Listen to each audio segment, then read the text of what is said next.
இட்லி இருக்கேம்மா அதே மாவு தாம்மா, நான் வந்து இட்லியாக ஊற்றிட்டேன், உன்னை நான் இட்லியாக பண்ண சொன்னேன், நான் உன்னை தோசை தான் பண்ண சொன்னேன், போய் தோசை பண்ணிட்டு வா, இல்லை தோசை வாங்கிட்டு வா, எனக்கு சாப்பாடே வேண்டாம்.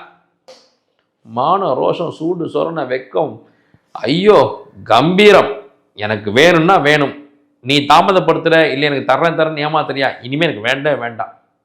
ஒரு சிம்ம ராசி சிம்ம லக்னத்து பெண் கிட்ட கொடுத்த வாக்கை நீங்கள் காப்பாற்றியாகணும். ஏன்னா அவங்களே அப்படி இருப்பாங்க. நம்ம ஒரு வாக்கு கொடுத்துட்டோம், நம்ம ஒரு விஷயம் சொல்லிட்டோம், ஒருத்தருக்கு தர்றேன்னு சொல்லி சின்ன சின்ன விஷயங்களில் கூட இதை பார்ப்பாங்க. சின்ன விஷயம் தானே, இதை நம்ம இதை நம்ம வந்து காப்பாற்றலைன்னா என்ன இப்போ கிடையாது, நாளைக்கு நம்மளை வந்து குறை சொல்லிட்டாங்கன்னா என்ன ஆகிறது அப்படிங்கிற எண்ணம் இருக்கும் சின்ன விஷயத்துல கூட.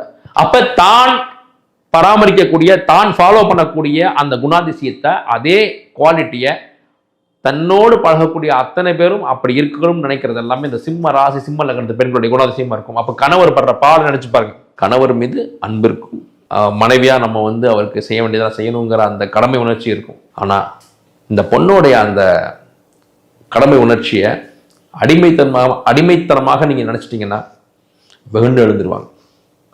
ஒரு சிம்ம ராசி சிம்ம லக்னத்து பெண்ணோடைய அந்த பெர்ஃபெக்ஷனையும், அந்த டியூட்டி கான்சியஸையும், அந்த அன்பையும் பண்பையும் உங்களுக்கு சாதகமாக சூழ்ச்சிகரமாக நீங்கள் பயன்படுத்திக்கணும்னு நினச்சிட்டிங்கன்னா எரிமலை வெடிச்சிடும். சாது மிரண்டால் காடு கொள்ளாது. அந்த பொண்ணோடைய விஸ்வரூபத்தை உங்களால் தாங்கவே முடியாது. அப்படியே வெடிச்சு செதிர பிளாஸ்ட் பண்ணிட்டு வந்துடும்.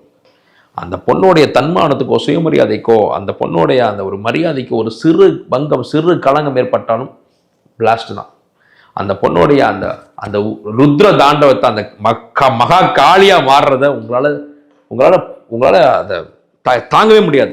அந்த நெருப்போடைய அந்த வெப்பத்தை, தகிக்கும் நெருப்போட வெப்பத்தை யாராலும் தாங்க முடியாது. அது நெருப்பு, அதாவது சொல்லுவார் இல்லையா வடிவேலு, தீ குழம்பு, அக்னி குழம்பு, அது எல்லாமே இந்த சிம்ம ராசி சிம்ம லக்ன பெண்கள் தான். அப்போ ஒரு தீபத்தை எப்படி தொட்டு தானே வணங்க முடியும்? நீங்கள் தீபத்தோட விளையாட முடியுமா? ஒரு நெருப்போட விளையாட முடியுமா? நெருப்போட விளையாடாதீங்க. சிம்ம ராசி சிம்ம லக்னத்து பெண்ணை வந்து அப்படியே கற்பூரமாக நீங்கள் அப்படியே தொட்டு வணங்கி நல்லா இருமா அப்படின்ற மாதிரி அவங்க சொல்கிறத கேட்டுக்கிட்டு பணிவாக இருந்தீங்கன்னா, எப்படி தீபத்தை தொட்டு வணங்கினா அது உங்களுக்கு ஆசீர்வதிக்குமோ, அதே போல் ஒரு சிம்மராசி சிம்மராசி பெண்கிட்ட அமைதியாகவும் அன்பாகவும் அனுசரணையாகவும் நீ தான் எல்லாம் உன்னால நல்லா இருக்கமான்னு சொல்லி பழகுங்க. அந்த பொண்ணு உங்களுக்கு உயிரே கொடுக்கும். அதுதான் எங்கள் மேன்மை.